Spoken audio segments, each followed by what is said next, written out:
Okay, in my last video I said I'd be following that one up with a series of videos and postings on the blog specifically addressing knowledge and how that fits into the overall kind of model that I'm developing here.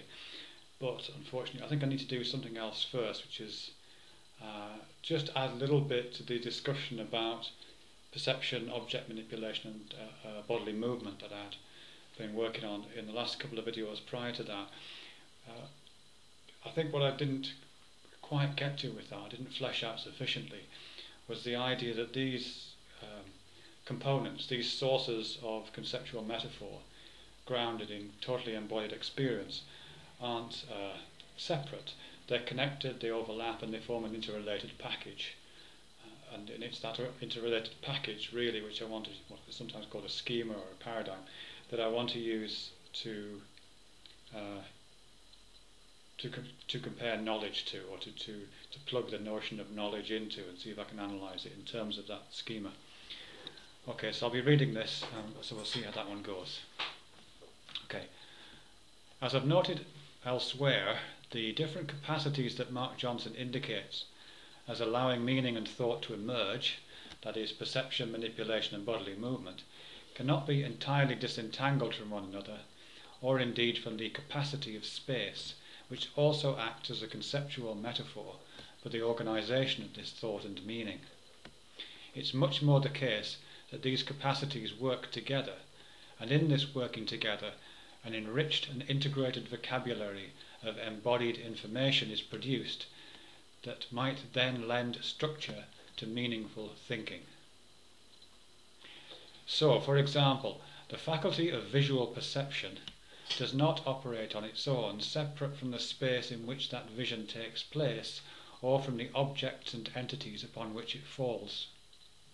Objects and their availability for manipulation are also intimately dependent upon the location of those objects in space and the bodily movement enacted in this manipulating. The movement that bodies make requires space for this movement to occupy and is accompanied by a wide range of perceptual changes and potential collisions with objects. Not only are these capacities deeply interwoven so that it is impossible to talk about one without invoking others, but there is also a set of organised relationships between the functioning of these capacities. The extended space through which we routinely move is partly structured according to proximity and distance. Small movements take us into the proximal spaces nearby, whereas more extended movement places us at some distance from where we started. And alongside this spatialization of movement, there is also an experiential difference in the sensory mode through which we access the objects in that physical space. When we can only see objects at a distance, whilst we can only see objects at a distance, we can touch and possibly even taste objects that are close up. In other words, there is a consistent relationship in which spatially distant objects only appear within visual perception, whereas more proximal objects fall within reach of the hands, the skin, and the tongue. There are also more elaborate correspondences which emerge from the properties of objects and the physics of the world. Objects that feel hard and heavy in the hand tend to move downward through space toward the ground through the influence of gravity, whilst those that feel lighter, more diaphanous or evanescent, and which are difficult to grasp, may dissipate in different ways, perhaps flowing or evaporating away invisibly. There are also intersubjective differences and variations in salience that play out across the terrain of perception, objects and movements in space. Events that we see are obviously outside of our body, possibly even a considerable distance from our body, and therefore do not have a direct and immediate impact on our well-being. Objects and events which are apprehended through the sense of touch, on the other hand, do, by definition, have a direct impact on the body doing the touching.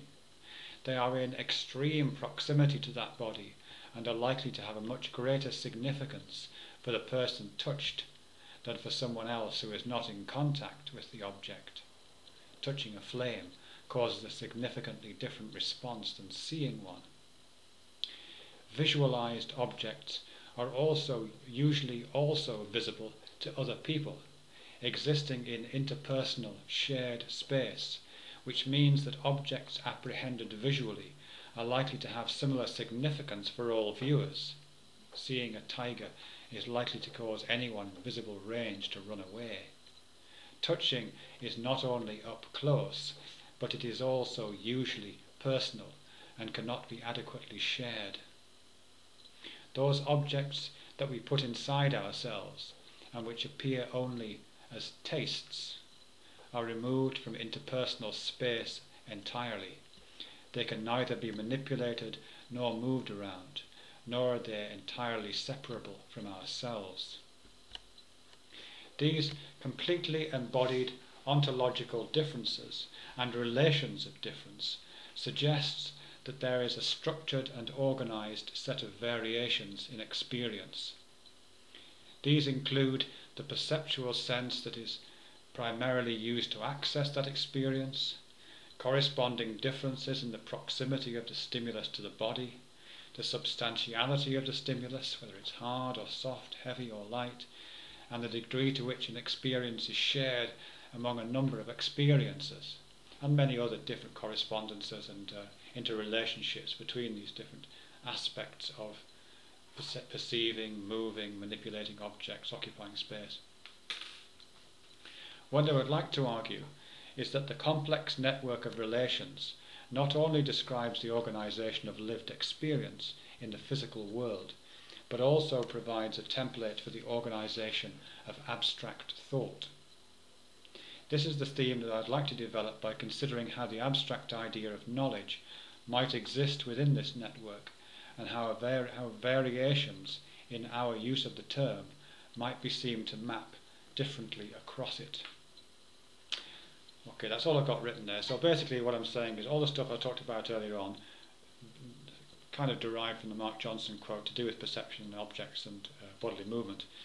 What I'm saying is it's an integrated set of relationships that we engage with sensorially, perceptually, and cognitively constantly, and that overall set of relationships, schematically organized, structured, fully integrated, provides a basic template across which lots of different kinds of cognitive processes, meanings and thoughts, as Johnson says, can be seen to be patterned.